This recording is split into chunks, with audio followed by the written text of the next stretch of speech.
Oke. Bapak Ibu yang kasih dalam Tuhan, ya, ada beberapa hal yang saya ingin mau sampaikan terlebih dahulu, ya. Begini ya. Kita tetap semangat, haleluya. Tetap semangat, haleluya. Puji Tuhan. Mari kita bangkit berdiri, kita angkat pujian sekali Yesus selamat. Dalam segala keadaan, waktu berlimpah. Segala keadaan, waktu berlimpah maupun kurang.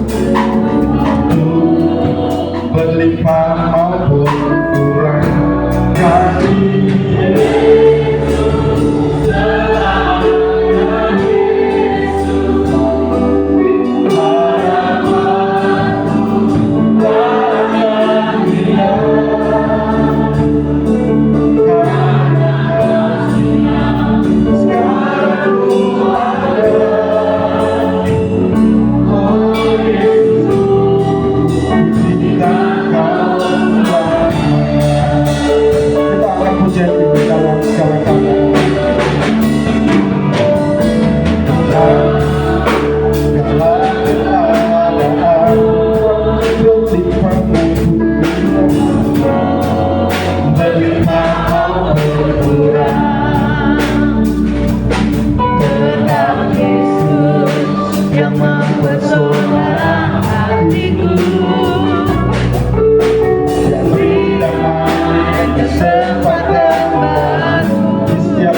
Maupun aku menjadi lemah.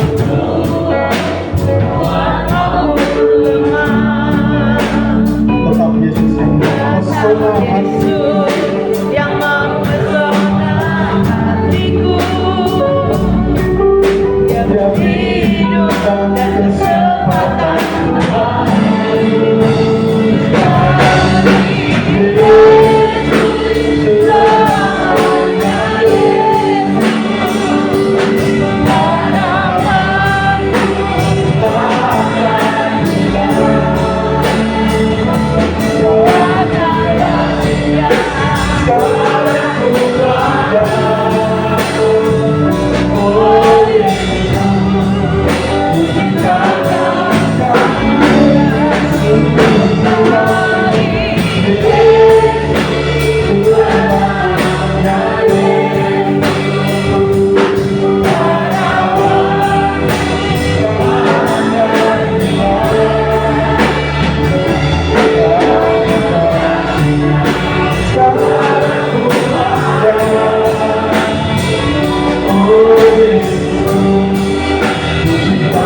dan kesempatan siang hari ini kami boleh terima berkat-Mu yang berlimpah, baik berkat rohani yang sudah kami terima, yang Kau sampaikan lewat hamba-Mu siang hari ini dari season 1 dan 2. Sungguh sangat memberkati kami Tuhan, untuk kami terapkan di dalam rumah tangga kami terapkan di dalam keluarga kami, sehingga baik keluarga, baik rumah tangga kami Tuhan, akan membawa dampak yang positif bagi setiap gereja yang kami gembalakan. Terima kasih Kau sudah memberkati kami secara jasmani dengan makanan minuman yang sudah memuaskan kami secara jasmani. Dan selanjutnya kami akan mengikuti season yang ketiga. Terus pakai hamba-Mu dengan luar biasa. Kuasa-Mu bekerja melalui hamba-Mu, membuat kami semua diberkati oleh Tuhan. Terima kasih Tuhan, kami sambut season yang ketiga ini. Di dalam nama Tuhan Yesus Kristus. Haleluya. Anda tuh Bapak Ibu, mari kita serahkan kepada Pak. Mari katakan haleluya. Haleluya. Semangat haleluya. Haleluya. Boleh sambil tepuk tangan. Mari katakan haleluya. Dan, kita sekarang masuk dalam sesi 3 dan ini adalah waktu-waktu yang berbahaya. Coba bilang kiri kanan begini, tolong kalau matamu berubah, lakukan sesuatu. Ya, sebab khusus pria ya, pria ini biasanya begini, pria itu kalau perutnya lapar, otaknya nggak beres, biasanya gitu ya. Tapi nanti kalau perutnya kenyang, matanya yang nggak beres. Itu pria begitu biasanya ya. Terus pria itu kalau kantongnya kosong, emosionalnya yang nggak beres. Itu ya kan, suka marah, tersinggung gitu. Tapi kalau kantongnya penuh, nah celananya yang nggak beres itu dia gitu ya, makanya dia harus selalu dibereskan ya. Ayo kita masuk sesi 3, judulnya adalah Strong Couple, pasangan yang kuat. Karena kalau Anda sebagai suami istri menjadi pasangan yang kuat, maka beban itu menjadi lebih ringan. Boleh katakan amin? Ini kan saya belum bicara tentang pria itu pemimpin, istri itu penolong, juga belum dibahas ya. Dan kekuatan rumah tangga itu Bapak Ibu ada di 3 hal penting. Sebelum nanti kapan-kapan saya kesini kita bicarakan ini, komunikasi, seks, dan uang. Ini bisa dipakai Tuhan untuk memperkokoh rumah tangga, ya, untuk membahagiakan rumah tangga, komunikasi, seks, dan uang. Tapi kalau nggak dijaga, dipakai setan untuk menghancurkan keluarga. Jadi keluarga itu hancurnya ya karena komunikasi, karena uang, karena seks. Dan tiga-tiganya ini salah satu bermasalah, tiga-tiganya pasti bermasalah. Ya. Oke, kita buka ayatnya Strong Couple di dalam Matius pasal yang ke-19 ayat 6. Ayat itu berkata begini, Matius 19 ayat yang ke-6. Ayatnya di depan sudah disiapkan, saya bacakan, Bapak Ibu simak di Alkitab masing-masing. Yang sudah siap diberkati boleh katakan haleluya. Boleh katakan amin.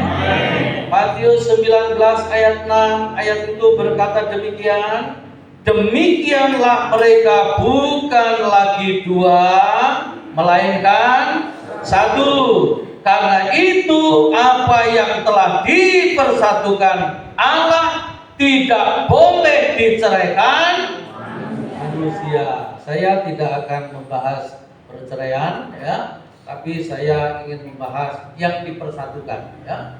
Kata firman Tuhan begini Bapak Ibu, apa yang dipersatukan Allah tidak boleh diceraikan manusia. Boleh katakan amin? Makanya saya kalau memberkati itu serius, nggak main-main ya. Di tempat saya, gereja saya, BPDI Gloria, Family Blessing Bekasi itu kalau mau diberkati bimbingan pranikahnya 17 sesi dan harus lulus. Kalau nggak lulus, aku nggak mau memberkati ya. Dan ada sertifikat tanda lulus dari tim pembimbing pranikah ya. Saya punya 8 pasang suami istri yang betul-betul dipersiapkan, keluarganya jadi contoh gitu. Ini menjadi pelayannya, kira-kira begitu. Nah, setelah lulus saya memberkati, dan saya kalau memberkati nggak mau tegang-tegang gitu ya, tapi saya betul-betul buat relax gitu supaya mereka nggak tegang, jadi pesannya itu nyampe ya. Saya memberkati terakhir itu tanggal 17 Desember lalu di sebuah hotel ya. Menurut saya tempat itu mau di mana saja nggak penting. Yang penting itu setelah diberkati itu, ya. Mau diberkati di mana saja. Kalau menurut saya nggak ada lagi begini. Kalau melanggar kekudusan nggak boleh di dalam gereja, harus di restoran atau di rumah. Kalau saya punya pandangan diberkati itu di bawah pohon pisang pun Tuhan hadir. Ya. Oh ya, tapi masalahnya setelah diberkati itu mau kemana ini keluarga? Mau kemana ini pasangan? Mau diberkati di gereja yang besar, gereja yang mewah, atau dimanapun? Persoalannya adalah setelah diberkati. Boleh katakan amin? Terus kalau sudah melanggar nggak boleh tumpang tangan sampai nempel. Nah, mungkin karena dia sudah nempel terus, ya kan? Nah, saya kasih tahu yang penting diselesaikan itu gini, bukan masalah tempatnya, bukan masalah teknisnya, tapi mentalnya dua calon pengantin ini. Kata gini, kalau ada, perhatikan ini ya, di anak mudamu supaya nggak terjadi. Kalau ada anak pria berani menghamili pacarnya, ini kan karakternya pasti buruk, ya kan? Jahatnya luar biasa. Karena kalau pria yang baik, dia akan menjaga pacarnya, bukan menodai. Gitu, ya kan? Kan begitu harusnya. Nah, jahatnya ini disembuhkan dulu. Gitu. Terus kalau ada wanita mau dihamili pacarnya, nah gobloknya juga luar biasa ini. Nah, gobloknya ini harus diselesaikan dulu. Makanya prinsipnya begini, pria yang jahat rela mencintai hanya untuk mendapatkan seks. Ini pria yang jahat, karena di kepala pria isinya seks, ya kan? Terus wanita yang bodoh rela memberikan seks hanya untuk dicintai. Gitu. Makanya di tempat saya betul-betul tak jaga. Ya, saya bilang kamu kalau pacaran ya nak, jangan backstreet, ya, jangan sembunyi-sembunyi cerita sama papa mama. Kalau tiba-tiba mamamu cerewet, dengerin. Kenapa? Karena mamamu itu sudah punya pengalaman sebelum nikah, bolak-balik dikadali dulu, ya. Makanya dia nggak rela anaknya dikadalin, dia jadi cerewet, ya. Terus kalau papamu juga ikut cerewet, dengerin juga. Kenapa? Karena dia itu kadal tua, sudah pensiun, ya. Dengerin juga. Nah, terakhir memberkati saya tanggal 17 Desember lalu, jadi setelah saya khotbah singkat, karena sudah bimbingan pranikah sudah siap, ya kan? Terus saya cuma nanya begini, apakah pernikahan ini mau dilanjutkan? Kaget mereka, loh om, sudah siap ini. Orang tuanya lebih kaget, Pak Gembala, tempat pestanya di balik ruangan ini sudah siap Pak Gembala, tamu-tamu sudah antri di luar, tinggal nunggu keberkatan ini. Bukan masalah pesta. Nah, ini salahnya orang tua. Kalau menikahkan anak aja sibuk dengan persiapan pestanya di mana, terus makanannya apa, tamunya berapa. Itu penting Bapak Ibu. Tapi mempersiapkan mental anak jauh lebih penting. Boleh katakan amin? Terus saya ngomong, kamu mau bikin pesta di gedung mewah, hotel bintang 5 atau di gedung yang luar biasa, masuk pelaminan diiringi lagu deng deng deng deng deng, atau kamu cuma bikin sederhana, bikin tenda biru di depan rumah, terus lagunya nggak sengaja, atau lagu tradisional, musik tradisional, dung dung pieng dung dung, nggak penting. Nanti begitu tanganku aku letakkan di atas kepala kamu berdua, kamu sah menjadi suami istri. Sejak itu kamu nggak boleh mundur. Ya, nikah itu sama dengan beli tiket one way, no refund. Ya, siap? Siap Bapak Gembala. Kamu cinta calon istrimu alasannya apa? Cantik om. Kalau cuma cantik 40 tahun ke depan dia nggak cantik lagi. Apakah kamu masih bisa mencintai istrimu ketika istrimu nanti sudah nggak cantik? Gelagapan dia nggak bisa jawab. Karena apa? Nah, pria itu kan kadang-kadang begini Bapak Ibu. Pria itu kalau masih miskin, pegangan Tuhan kenceng-kenceng, ya. Kalau sudah kaya, semua dipegangin. Nah, itu pria kadang-kadang begitu. Pria itu cenderung makin kaya makin nakal, ya kan? Kalau wanita makin nakal makin kaya, itu bedanya. Dan pria nakal itu biasanya keserimpetnya sama wanita nakal juga. Kalau sudah bangkrut baru ditendang pulang, merengek-rengek ke istri, minta pengampunan, terus gembala ikut stres, biasanya begitu, ya. Bilang sebelahmu, aku kenal pria itu. Karena serius, saya kalau memberkati persiapannya yang serius. Kenapa? Karena pernikahan itu yang kalau nggak ada bimbingan pranikah itu sama dengan bawa mobil nggak ngisi bensin. Bisa nggak jalan? Bisa, tapi didorong. Tapi siapa sanggup dorong? Nggak bisa, mesti dipersiapkan. Nah, menikah itu sama dengan begini, dipersatukan. Nah, kata dipersatukan di sini, Bapak Ibu, itu juga artinya dipasangkan, itu dipasangkan, ya. Nah, dipasangkannya itu seperti ini. Next, tolong dibuka. seperti dua ekor lembu, kata dipersatukan itu juga artinya memiliki arti dipasangkan. Nah, seperti dua ekor lembu yang dipakaikan kuk, ya, dipasangkan seperti sepasang lembu dikenakan satu kuk untuk membajak atau membawa pedati atau cikar atau gerobak untuk menempuh satu tujuan. Nah, gitu. Itu menikah, ya. Menikah itu sama dengan, sebenarnya begini, kalau boleh saya katakan, menikah itu sama dengan memperhambakan diri, ya, dengan kuk kebenaran, dan kita berjalan satu kuk suami istri. Nah, gitu. Ayo coba sekarang kalau Anda pasangan suami istri terus dipakai kuk gitu. Apa problem mendasarnya? Problem mendasarnya itu berebut kekuasaan. Suami mau kiri, istri mau kanan. Wendeng-wendengan akhirnya, ya kan? Jadi mulai sekarang kalau pandangan sama pasanganmu, pandanglah dia sebagai pasangan satu kuk. Ya, ibaratnya suami itu sapi jantan, istri itu sapi betina. Ya, ayo para suami bilang istrimu, sapi betina. Gitu, satu kuk, ya kan? Endeng-endengan, istri mau kiri, suami mau kanan. Ya, sekali waktu saya bawa mobil di Jakarta, Dr. Cipto menuju Bundaran HI, belok kiri itu Sudirman. Mau belok kiri itu istriku ngomong begini, Pak, jangan ambil paling kiri, itu malah perboden. Bapak pilih tengah. Ya, jadi seperti istriku bilang, aku belok kiri pilih tengah. Dan begitu belok, saya langsung ditangkap polisi.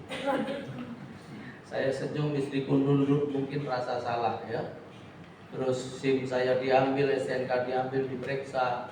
Polisinya ngomong begini, Pak, boleh lihat KTP-nya? Oh boleh, tak kasih KTP. Begitu saya kasih KTP, KTP ku dilihat. Loh, Bapak pendeta ya? Betul Pak polisi. Rupanya polisinya orang Kristen, ya, orang Batak. Bapak pendeta ya? Betul Pak polisi. Aduh Pak pendeta, salah jalur. Saya nggak begini, istriku, karena kan istriku yang lucu, ya kan? Loh banyak pria begitu, kalau istrinya salah sedikit aja nekennya sampai betul-betul istri sadar kalau salah gitu, ya kan? Kalau enggak lega gitu. Kadang-kadang istri itu enggak ada apa-apa aja dicari-cari salahnya, apalagi salah, ya kan? Bilang sama pria sebelahmu, jangan pura-pura budek ini tuh. Nah saya ketika polisi ngomong salah jalur Pak Pendeta, saya bilang iya Pak polisi, saya salah jalur, minta maaf. Ya lain kali begini Pak Pendeta ya, kalau belok sini harus paling kiri, nggak boleh di tengah, apalagi sebelah kanan, paling kiri. Iya Pak polisi, minta maaf saya salah jalur. Oke silahkan jalan, saya nggak ditilang, ya. Tapi di jalan sambil jalan saya ngomong, Mama, ya Pak, gimana kalau di seminar kamu wanita, karena istriku juga pembicara di wanita, ya, ditambah 1 sesi, sudah 10 sesi Pak, saya di pria 12, saya bilang gitu. Terus sesi apa lagi? Mama kan sudah punya sesi 1 kapal 2 kapten. Di sesinya istriku itu ada 1 kapal 2 kapten. Nah, itu tertulis di Amsal kalau nggak salah, ya. Bayangkan Bapak Ibu kalau kapalnya 1, kaptennya 2, apa yang terjadi? Wendeng-wendengan, kapalnya muter-muter, kalau nggak malah kelep-kitan, ya. Nah, gitu. Dari tadi aku melihat-lihat gitu di sini, ada beberapa wanita wajahmu kapten banget loh. Dan ini yang membuat suamimu gundul ya itu. Udah kapten, ya kan? Kapten itu hanya 1 dalam keluarga. Boleh katakan amin? Pemimpin hanya 1, ya, tidak 2, 1 dalam keluarga. Terus akhirnya istriku nanya, sesi apa lagi? Coba tambah 1 sesi, 1 mobil 2 supir, saya bilang. Sejak itu dia nggak pernah protes. Kalau bawa mobil, saya bawa mobil, dia percaya, aku tahu jalan. Dia percaya, aku tahu rambu-rambu lalu lintas. Loh, pria itu stres di jalan bukan karena macet aja, ya karena cangkeme bojone barang. Kapan itu ada gembala, ya saya habis seminar sama istriku di Sampit, ya, terus kemudian dibawa sama gembalanya makan. sepanjang jalan itu loh. Istrinya yang ngatur terus, awas belok kiri ya, belok kiri. Begitu di halaman rumah makan ya, sudah mundur mau parkir gitu. Jangan parkir di sini, sebelah sana. Sampai parkir aja loh, istrinya yang menentukan. Sampai suaminya ngomong, ini yang nyetir kamu apa aku? Sampai gitu loh, ya kan? Itu baru di mobil. Dan biasanya kebiasaan di mobil, kebiasaan di rumah juga, biasanya gitu. Itu sebabnya Anda harus tahu, kapten hanya satu dalam rumah tangga. Amin. Tapi Anda harus mampu berjalan berdua. Nah, bagaimana caranya sekarang ya? Bagaimana caranya suami istri sebagai sepasang suami istri supaya mampu berjalan berdua hingga akhir? Next, tolong dibuka.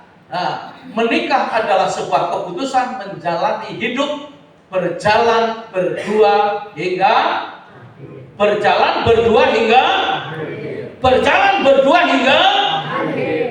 Coba suami katakan kepada istrimu, berjalan berdua hingga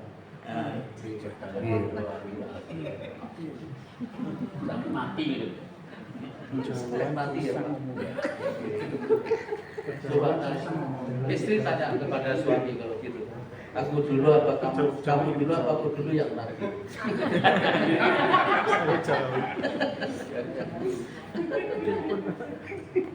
Gak gampang, tapi harus dijalani. Boleh katakan amin? Amin. Mau nggak Anda sebagai suami istri betul-betul tembus sampai akhir gitu? Saya mau kasih tahu, saya dulu berprinsip gini, ternyata memang berjalan dengan istri itu susah, ya. Tapi tanpa istri jauh lebih susah. Ganti istri lebih berat lagi. Gitu, ya kan? Makanya bolak-balik pegangannya harus firman. Boleh katakan amin? Amin. 3 prinsip untuk berjalan berdua hingga akhir. Yuk, 3 prinsip berjalan itu tulisannya 3 prinsip untuk mampu berjalan berdua hingga akhir. Tulisan atasnya kayak nggak kelihatan ya. 3 prinsip untuk mampu supaya mampu berjalan berdua hingga berapa prinsip? 3. Namanya prinsip harus dikerjakan. Kalau tidak dikerjakan pasti berpersoalan ya. Mau melakukan firman? Prinsip pertama, suami istri harus menyatukan visi. Ayo next, tolong dibuka. 1, suami istri harus menyatukan visi. Ya, suami istri itu harus menyatukan visi. Gitu.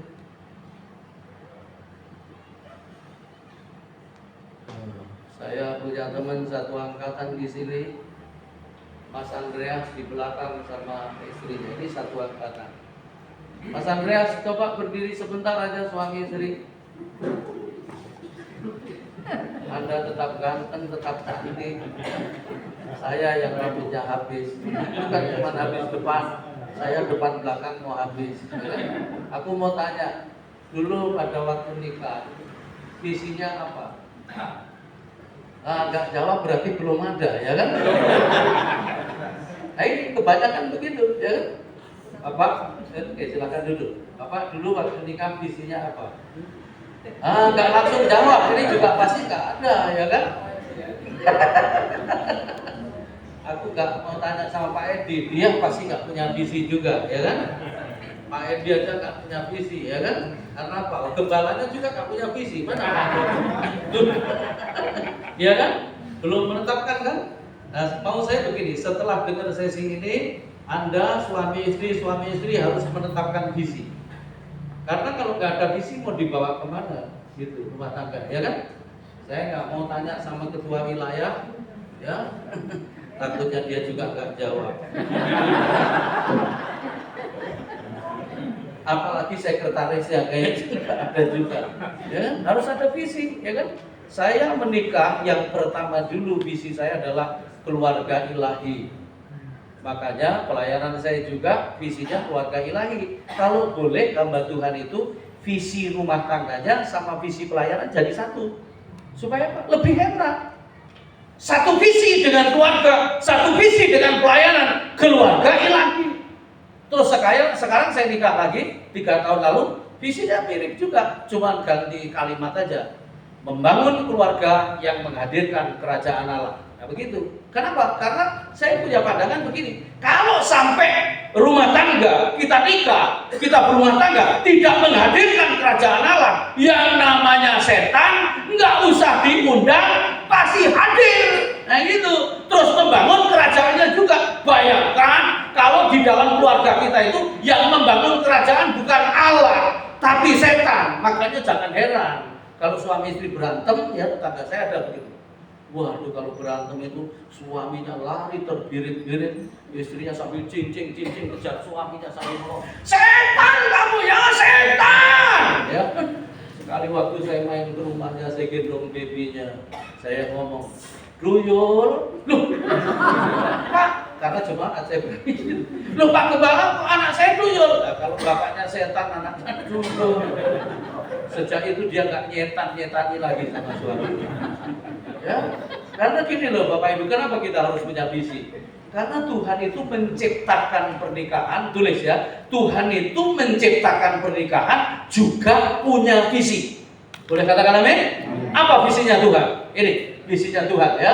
Maleakhi pasal 2 ayat 15, bukankah Allah yang esa menjadikan mereka daging dan roh, dan apakah yang dikehendaki kesatuan itu? Keturunan ilahi. Sudah sampai di situ saja.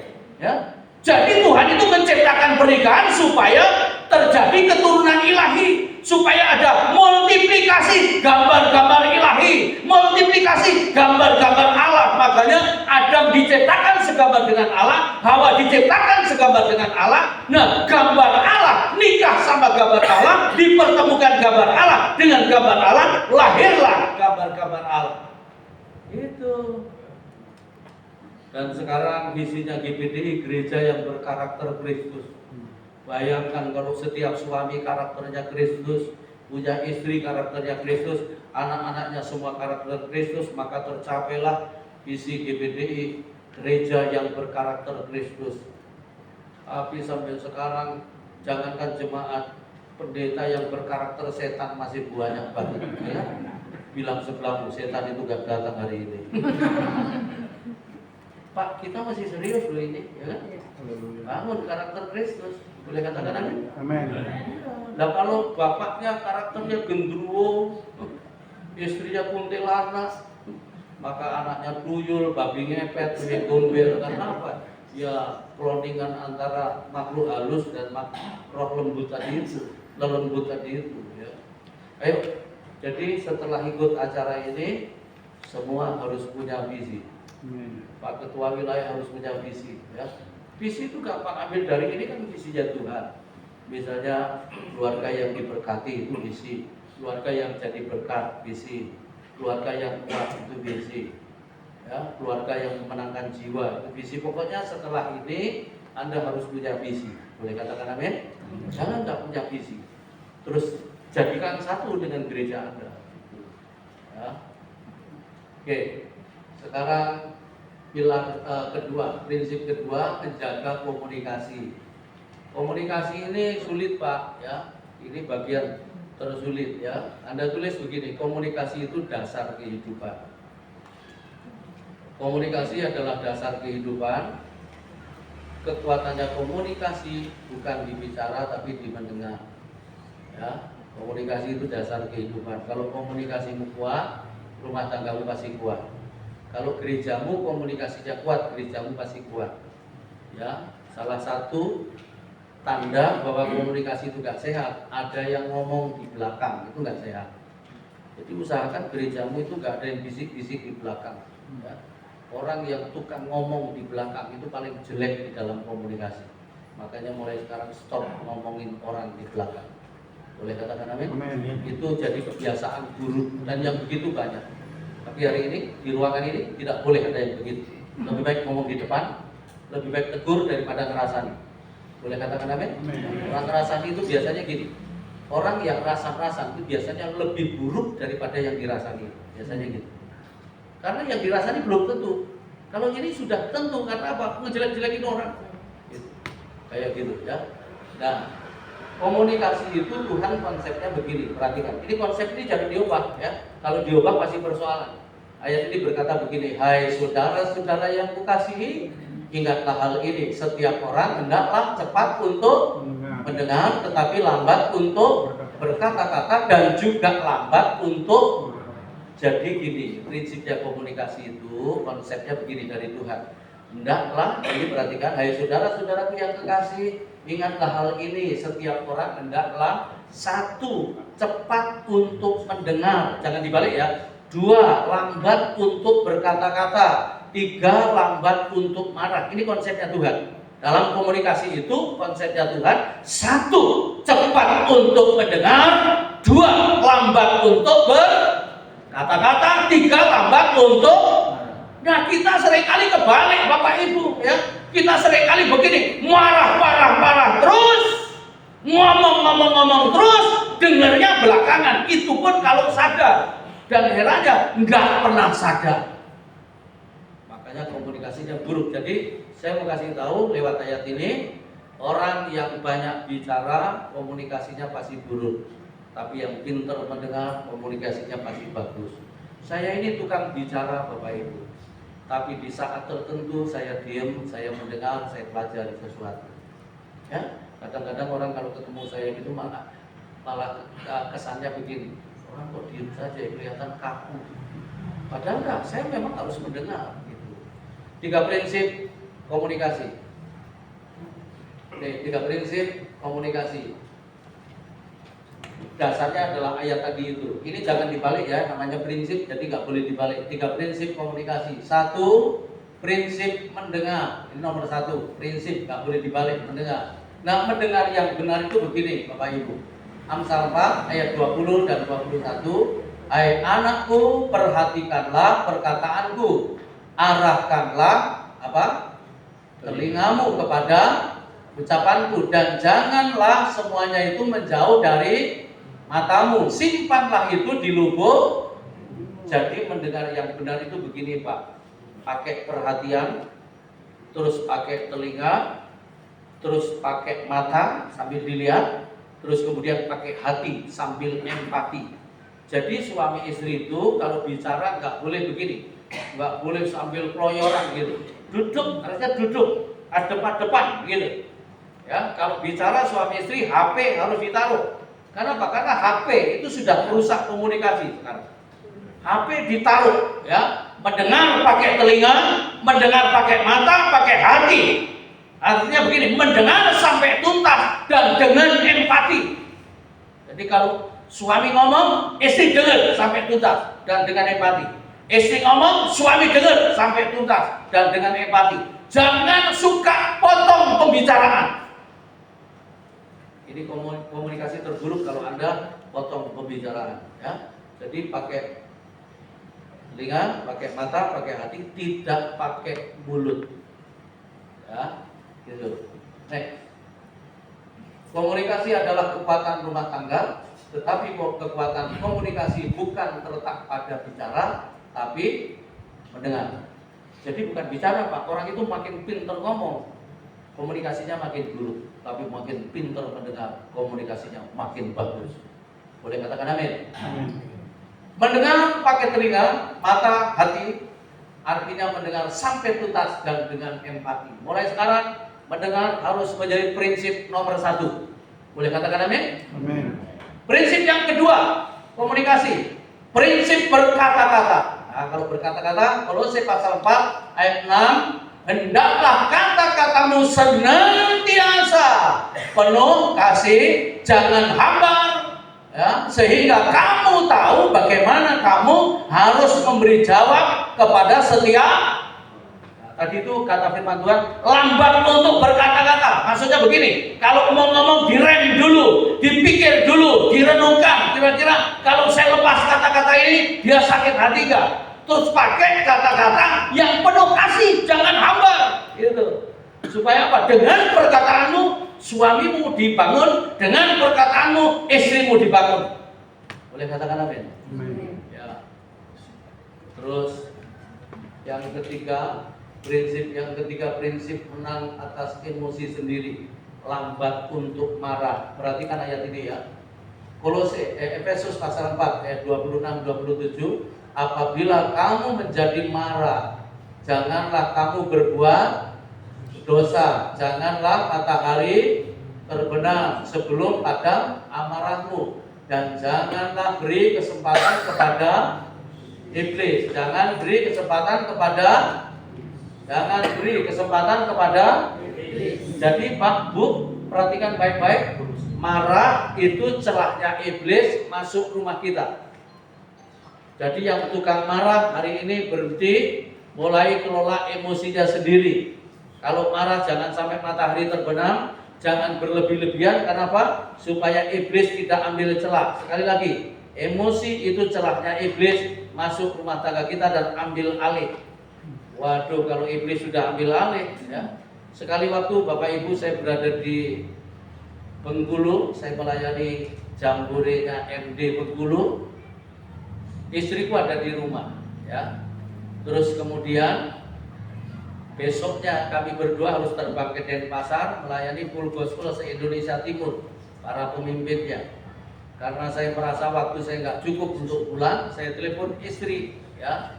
Mama, tolong ya besok kita ketemu di bandara saja. Tolong bawakan jas ini, baju ini, dasi ini, bawakan ini, karena istriku pelupa dan tukang keliru. Supaya nggak keliru, tak WA, ya, tak WA ya, supaya nggak keliru, saya WA, ya. Tapi begitu mendarat di Denpasar sore, saya lihat wajah istriku beda. Begitu masuk hotel sudah gelap, tiba-tiba istriku ngomong, Pak, Mama minta maaf, ternyata yang Mama bawa semua lain. Saya diem, ya. Papa minta maaf, saya diem. Pak minta maaf, saya diem. Tuhan bicara di hati saya begini, ini istrimu loh yang minta maaf. Kamu sudah ngajarin tentang keluarga kemana-mana, sekarang kamu sendiri yang dipuji. Saya tetap diam. Tiba-tiba ayat ini muncul, jangan sampai matahari terbenam. Nah kali ini saya berespon, sudah dari tadi Tuhan terbenam, ini sudah jam 8 Tuhan. Ketiduran saya, tengah malam saya kebangun, saya duduk di kaki Tuhan, saya minta ampun sama Tuhan. Tuhan, ampuni, aku sudah menghukum istriku sendiri, ya.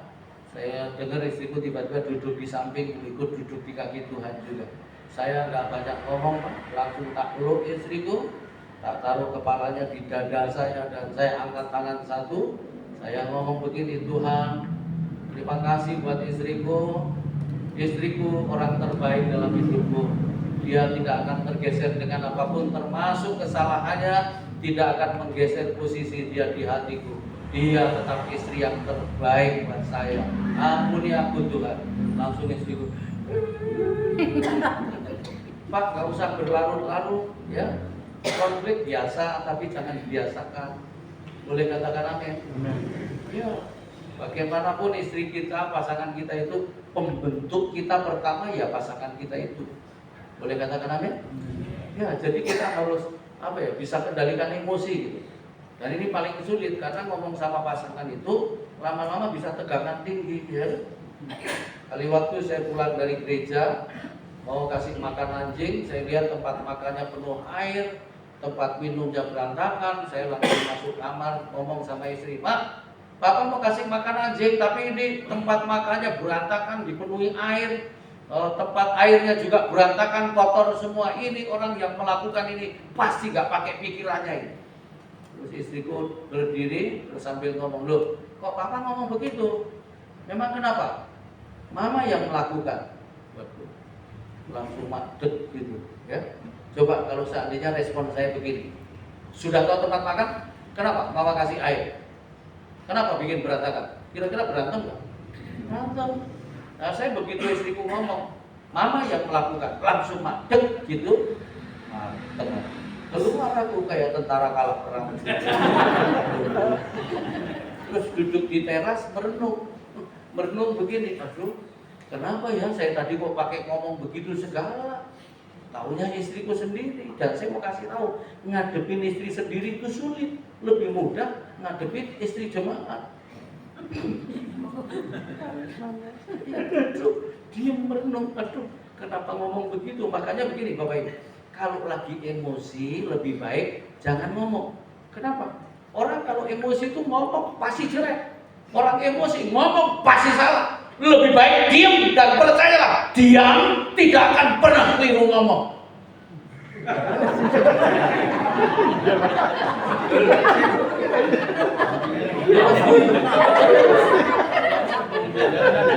Ya kan?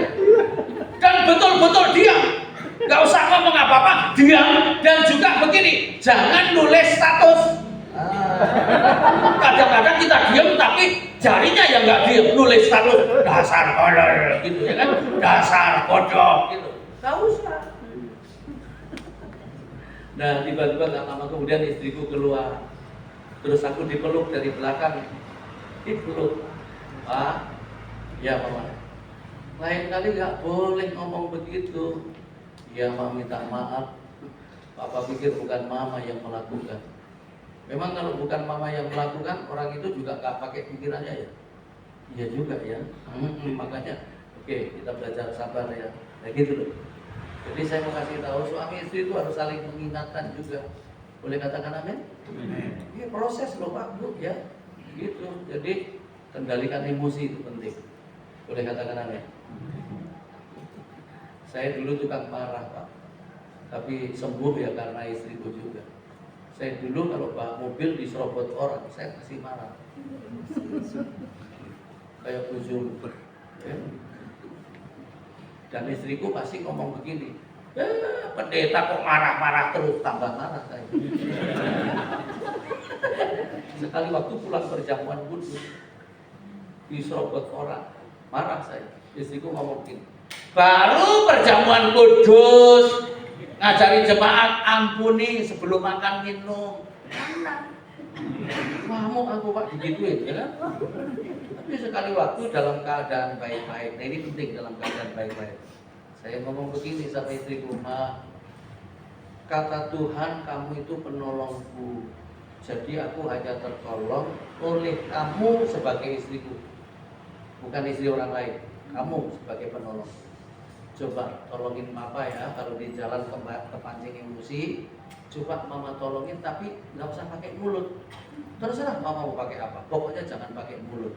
Betul, ke Jakarta dari Bekasi diserobot bis kota gede, mau kepancing Pak. Istriku nggak pakai mulut ya kali, pakai tangannya, langsung dipelek gitu di dada, dilus, ya kan? Diputer-puter makin ke bawah, makin ke Ibu-ibu, saya mau kasih tahu tadi ayat tadi yang kita baca pasal 2 sesi 2 tadi kan suami itu hanya dimenangkan oleh kelakuan istri. Boleh katakan amin? Jadi nggak pakai mulutnya, pakai tangannya untuk nolong suaminya. Ibu-ibu, kadang-kadang suami itu nggak butuh mulutmu, tapi butuh sentuhanmu. Boleh katakan amin? Bilang sama wanita sebelahmu, tutup cangkemmu.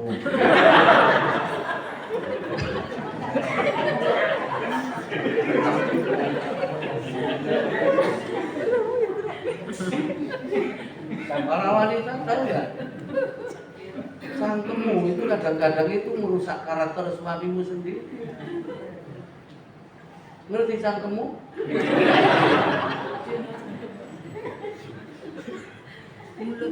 Aku mulai minggu gak berani khotbah begini. Minggu itu kan orang-orang suci semua. Ini kan bukan minggu, jadi kita belajar untuk nanti hari minggu kita orang suci. Nah, mulai sekarang ibu-ibu jaga lambemu.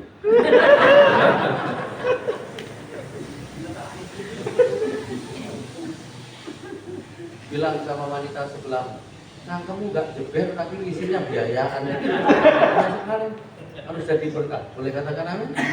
Ya, gitu ya. Terus 3 level komunikasi. Yuk, ini 3 prinsip. Sekarang 3 level. Level basa-basi. Jadi rumah tangga itu harus ada komunikasi level basa-basi. Ngobrol, guyon, cekakakan, hal-hal gak penting. Kenapa? Kalau rumah tangga itu hanya membicarakan hal-hal penting, itu bukan rumah tangga, kantor kabupaten namanya. Jadi ada level nggak penting, guyon gitu loh. Boleh katakan amin?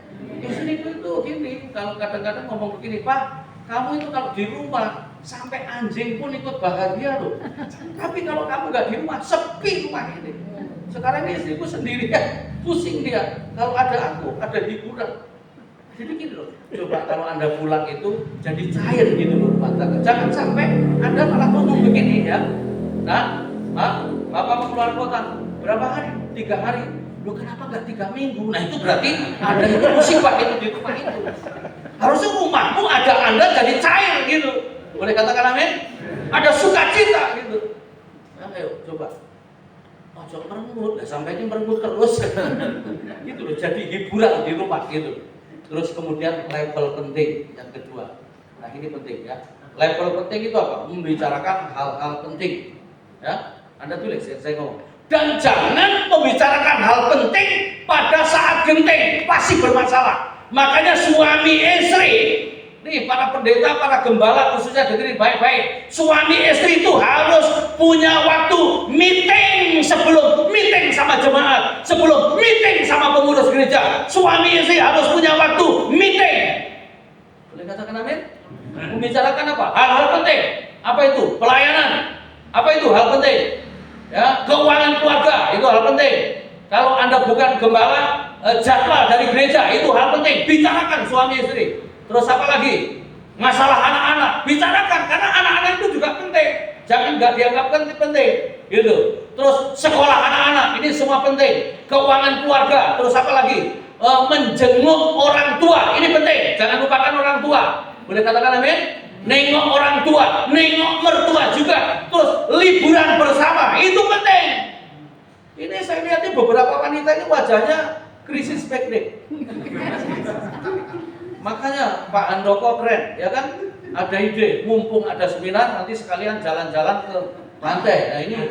Nah ini rekreasi murahan ini Pak, ya kan?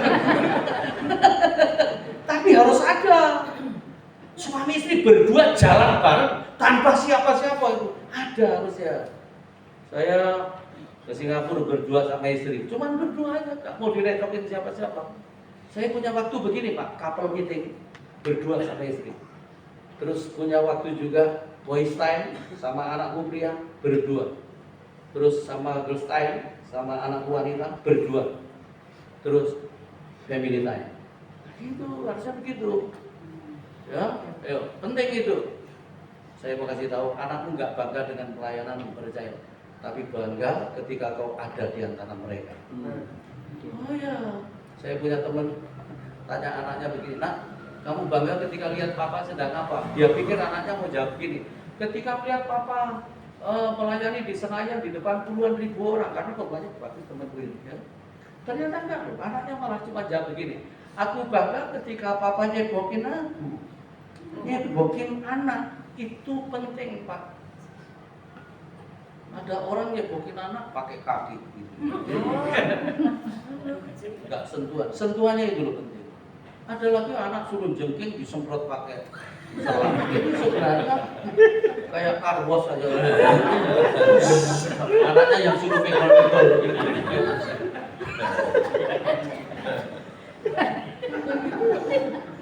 Saya ini Pak, kalau melayani keluarga ya layani. Saya dulu paling nggak suka kalau istriku begini, Pak, anterin ke mall, beli apa? Ini sama ini. Oke, langsung beli terus pulang ya. Istri nggak senang begitu. Karena apa? Kan istri itu kalau beli apa-apa kadang-kadang gini, sudah dibongkar, diwedel-edel, nggak jadi beli. Isir ya kan? Nawar sudah sampai menit gitu, nggak jadi beli juga. Tapi sejak ngerti bahwa istri memang begitu, ya sudah, urat malunya habis. Jadi kalau Pak hari Senin nggak ada pelayanan ya, kita ke mall ya, oke, sama anak-anak ya, langsung ke kamar, angkat tangan saya. Tuhan beri kekuatan ekstra untuk yang satu ini. Masuk mall, mau muter-muter, beli baju. Kalau anak pria, Pak bagus ya, boleh aku beli, boleh. Anak wanita sama mamanya sama. Pak bagus Pak, bagus. Maksudku supaya cepat dibeli. Begitu dicoba ternyata kurang bagus Pak. Oke, pindah mall. Satu baju 5 mall. Dari Grand Indonesia sampai Senayan City. Dan hebatnya mall kelima dia ngomong, Pak kayaknya yang bagus yang pertama tadi. Kalau dulu ya begitu, disuruh melocok, kata ayo, jengklek, ya kan? Ayo Pak, anggap keluarga itu lebih penting dari yang lain. Komunikasi level penting, boleh katakan amin? Gitu. Ya, kalau suami istri saya sarankan punya meeting. Kalau boleh sebulan sekali atau 2 bulan sekali, paling tidak 3 bulan sekali suami istri itu ngobrol tentang pelayanan, tentang anak-anak, tentang semua gitu. Harusnya gitu. Ya. Terus kemudian yang terakhir adalah level dari hati ke hati. Ini paling sulit karena apa? Tumpahin isi hati. Suami istri itu nggak boleh ada unek-unek. Kenapa? Karena unek-unek itu mendatangkan penyakit. Apalagi wanita itu hatinya beda sama pria. Hatinya wanita itu lembutnya kayak spon, ngeresetnya cepet, terus nyimpennya lama. Makanya bolak-balik yang tumor, kanker itu wanita. Karena apa? Hatinya itu kayak tas kresek, semua ditampung, ya kan? Terus ngeluarinnya sedikit-sedikit, cerit gitu. Mesti tumpahin brul gitu harusnya. Nah, saya sama istri sudah memutuskan itu. Sebulan sekali istriku numpahin isi hatinya. Sebulan sekali saya tumpahin isi hati saya, dan nggak boleh jawab. Kalau memang nggak benar ya sudah, buktikan aja nggak benar, biar Tuhan yang buktikan gitu. Nggak boleh bantah gitu, pokoknya begitu. Pertama saya lakukan Pak, ya gatelan, ya kan? Ayo mama yang duluan sampaikan, mudah-mudahan, waduh begitu silahkan langsung, waduh, waduh saya munek-munek gitu ya kan? Tapi sekarang udah terbiasa ya. Nah istriku yang sekarang ini gitu, udah sampai aku tapi ini belum semua dalam hati itu. Wanita itu memang makhluk penyimpan dan pengembang itu wanita. Apapun dalam bentuk apapun, perkataan sedikit plek gitu, dikembangin itu ya. Wong dikasih rumah cerit jadi gede, 9 bulan lahir gede. Penyimpan dan pengembang itu kan, itu wanita ya. Makanya hati-hati sama wanita ya kan. Nah, gitu. Dari hati ke hati ya. Sekali waktu saya pulang dari Batam sama istriku, begitu pesawat take off, istriku tuh pakai Walkman. Saya lagi trauma dengan pesawat waktu itu. Jadi saya bilang gini, "Mak, boleh Walkman-nya dimatikan aja terus disimpan." Waktu itu masih Walkman. Dia simpan, dia matikan, tapi mau matinya begini. Saya tahu dia marah ya. Orang marah itu kan tandanya bibirnya maju 2 cm. Itu penerbangan Batam Jakarta 1 jam 24 menit. Ini adalah penerbangan tanpa suara. Dia nggak ngomong, aku nggak ngomong ya. Begitu mendarat, saya ngomong gini, "Mah, sambil pulang kita cari makan aja supaya nanti di rumah nggak usah repot-repot." Saya duduk di sampingnya di mobil. Dia jawabnya gini, "Emang makan di mana?" Nggak nengok. "Oh ya, tak bawa ke pinggir Ancol sampai masuk makan." Maksudnya supaya hatinya sembuh. Ternyata nggak sembuh juga. Ancol Bekasi 45 menit masih tanpa suara. Sampai di rumah bersih-bersih, masuk kamar, nyalain AC, tidur. Nah besok pagi, saya kalau pagi itu punya kebiasaan doa berdua, khusus berdua suami istri. Tapi kali itu nggak mungkin karena saya lihat wajah istriku itu wajahnya kayak pepaya jatuh, wayot gitu. "Mak, boleh duduk sebentar kita ngobrol?" Langsung kucuk-kucuk, cep. "Mama, hari ini kayaknya wajahnya beda. Ada masalah?" "Banyak." Kaget saya, bilang banyak. "Boleh nggak bicara, Papa dengerin?" Wah langsung itu, banyak. Saya lihat, ya akhirnya saya peluk aja. Belum minta maaf ya Ma, ternyata Papa yang salah. Karena dia mau menyembah sebenarnya. Gitu loh Pak. Jadi kita nggak boleh nyimpen unek-unek. Suami istri itu harus plong.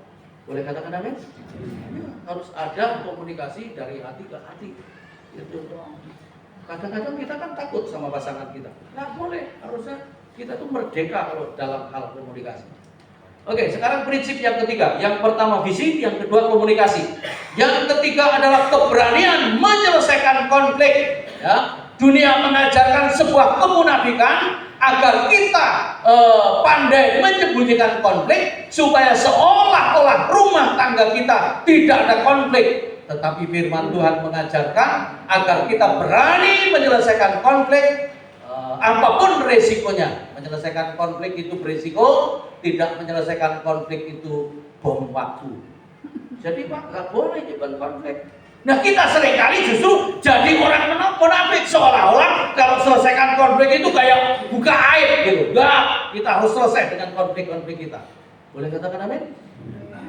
Jangan makanya ada survei begini loh Pak. Rumah tangga itu dari pemberkatan itu 10% bahagia, 80% seperti api dalam sekam, ya.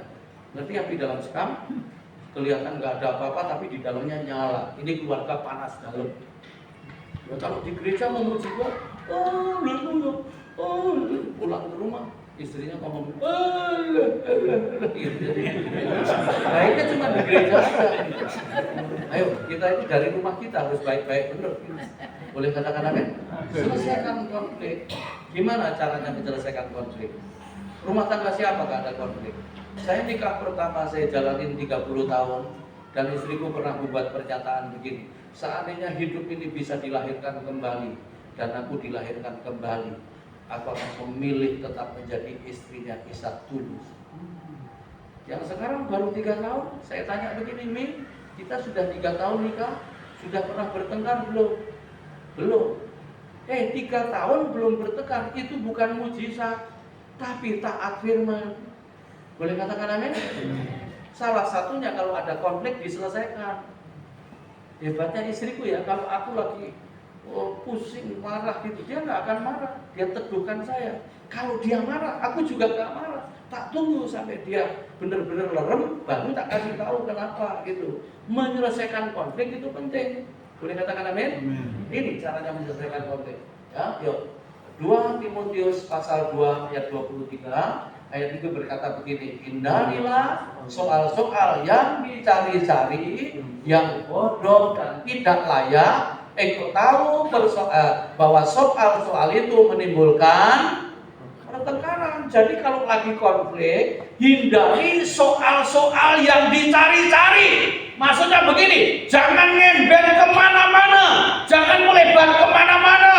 Sebab ada orang sudah tua, tapi kalau bertengkar kayak anak kecil, ipar dibawa-bawa, besan dibawa-bawa, ya.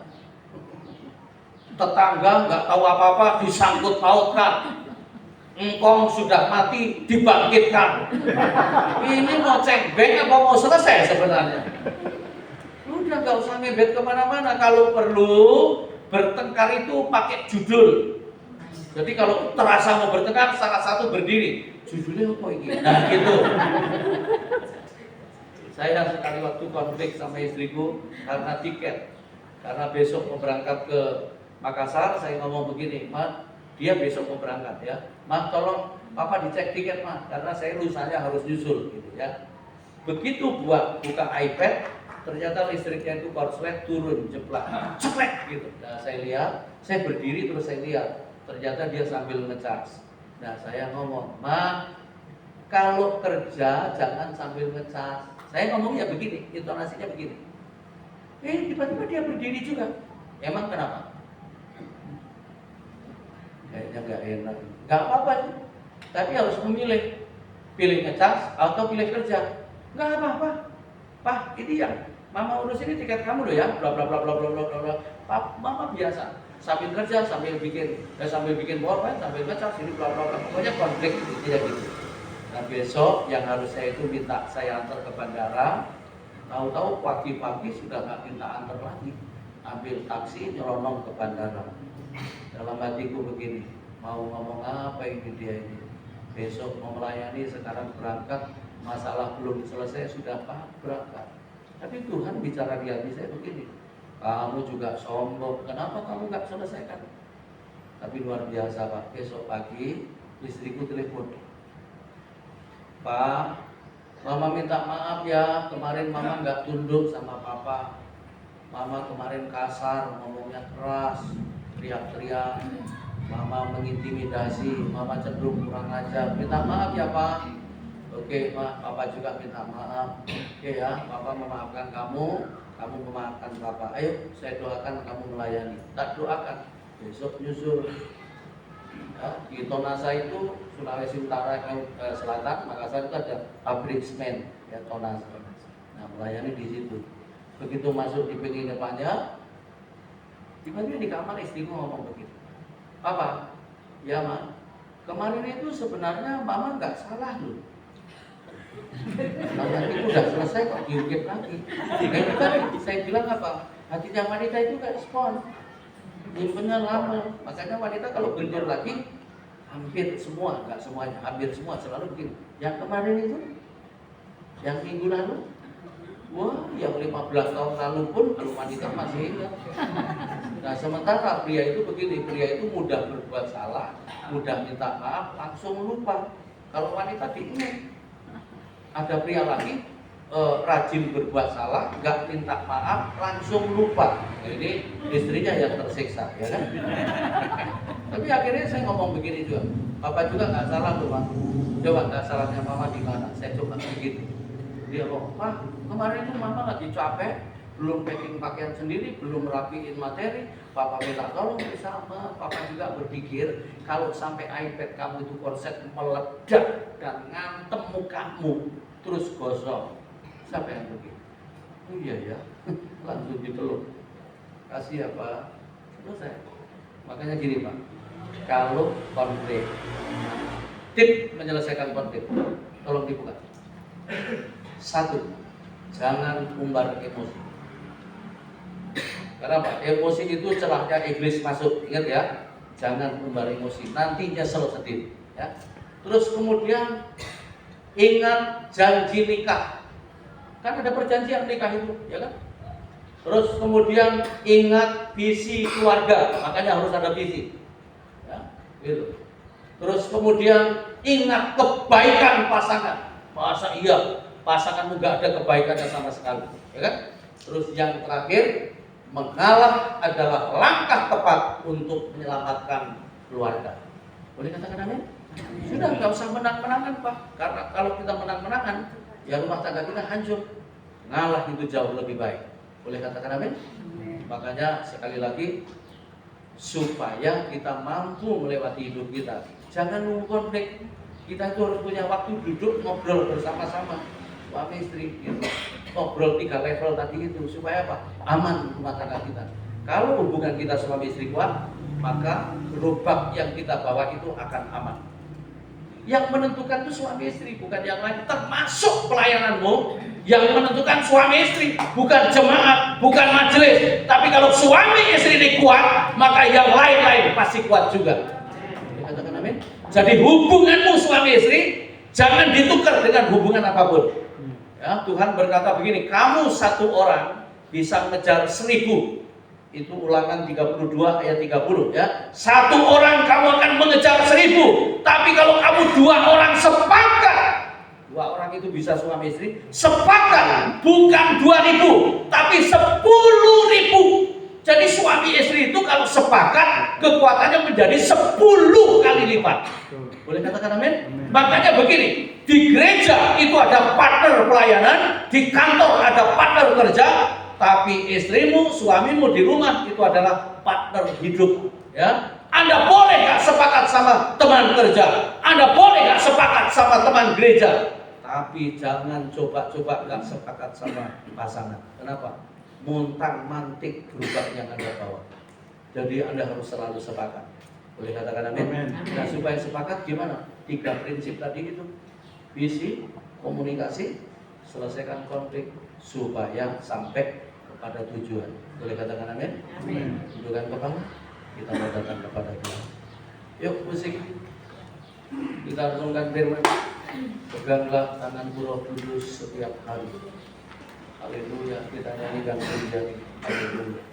Terima kasih.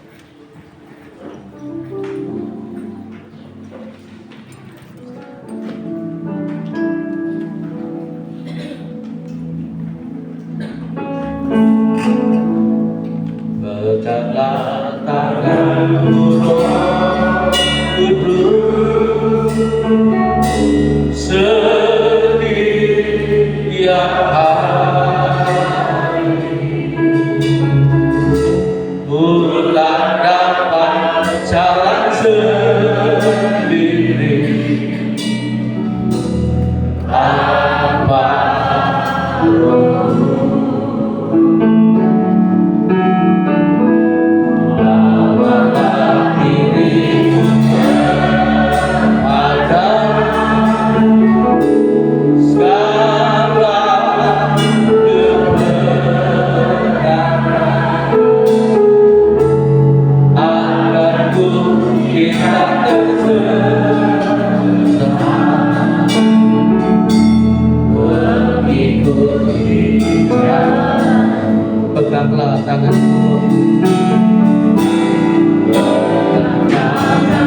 boleh maju ke depan, kita berdoa bersama-sama. Ku